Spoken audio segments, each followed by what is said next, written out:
चलिए जीवन को कुछ और बेहतर बनाते हैं, कुछ अच्छी बातें करते हैं, कुछ अच्छा सुनते हैं। एक प्रेरक प्रसंग लेके आया हूं आपके पास और मेरा नाम है विमल। Kindly like, comment and subscribe.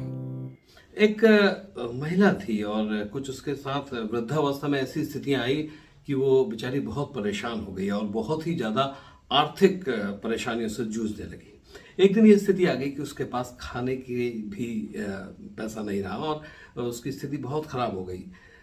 उस एफएम उस समय बज रहा था और रेडियो वो सुन रही थी और बड़ी परेशान थी कि किस तरीके से मेरे खाने पीने की व्यवस्था होगी या मेरा किस तरीके से खर्चा चलेगा। एफएम में बहुत सारे श्रोतागण डिमांड कर रहे थे रेडियो जॉकी से कि ये वाला गीत सुनाओ, वो गीत सुनाओ, और एक दिए हुए नंबर पर वो लोग कॉल कर रहे थे। अचानक उन वृद्ध महिला को भी कुछ सूझा, उन्होंने एक कॉल लगा दी। रेडियो जॉकी ने पूछा कि बताइए माता जी, क्या सेवा कर सकते हैं आपकी। तो उन्होंने कहा कि मैं बहुत परेशान हूँ और बहुत आर्थिक रूप से तंग हूँ और मैं अपनी गुहार भगवान श्री कृष्ण को लगाना चाहती हूँ। तो उन्होंने कहा बताइए आप क्या कहना चाहती हैं।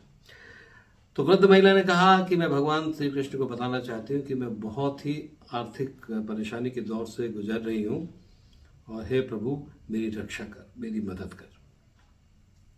खैर बात गई हुई चली गई और रेडियो का प्रोग्राम चलता रहा। लेकिन इसी रेडियो के प्रोग्राम को एक व्यक्ति सुन रहा था जो कि बड़ा सेठ और धनी था, लेकिन नास्तिक था, ईश्वर को बिल्कुल नहीं मानता था और बड़ा घमंडी भी था। तो उसने सोचा कि देखो आज जरूरत पड़ी है तो ये ईश्वर का नाम ले रही है, लेकिन मदद करने तो हमेशा भौतिकवादी था। तो उसने कहा कि कोई ना कोई मनुष्य ही आएगा। फिर उसके दिमाग में कुछ बात आई और उसने अपने सेक्रेटरी को बुलाया। सेक्रेटरी से कहा कि जाओ तुम उस महिला के पास और कुछ राशन ले जाओ और कुछ पैसा भी ले जाओ और कुछ खाने पीने की चीज भी ले जाओ, उसको दे के आना। लेकिन जब वो पूछे कि किसने भिजवाया है तो उससे कहना कि शैतान ने भिजवाया है। किसने कहोगे? शैतान ने भिजवाया है। सेक्रेटरी ने कहा ठीक है सर।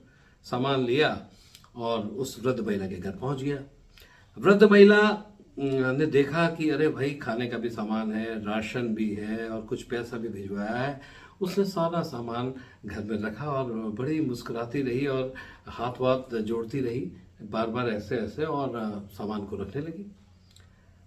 लेकिन एक भी बार उस वृद्ध महिला ने उस सेक्रेटरी महोदय से पूछा नहीं कि ये सामान किसने भिजवाया है। लास्ट में जब जाने का समय आया तो सेक्रेटरी से रहा नहीं गया। उन्होंने कहा कि माता जी आप जानना नहीं चाहेंगी कि ये सामान किसने भिजवाया है। तो माता जी ने कहा कि मैं जान के क्या करूंगी, जब श्री कृष्ण का आदेश होता है ना तो शैतान भी उनके आदेशों का पालन करता है। तुम तो मानव, तुम तो मनुष्य हो, जब शैतान को पालन करना पड़ता है तो तुम तो मनुष्य हो।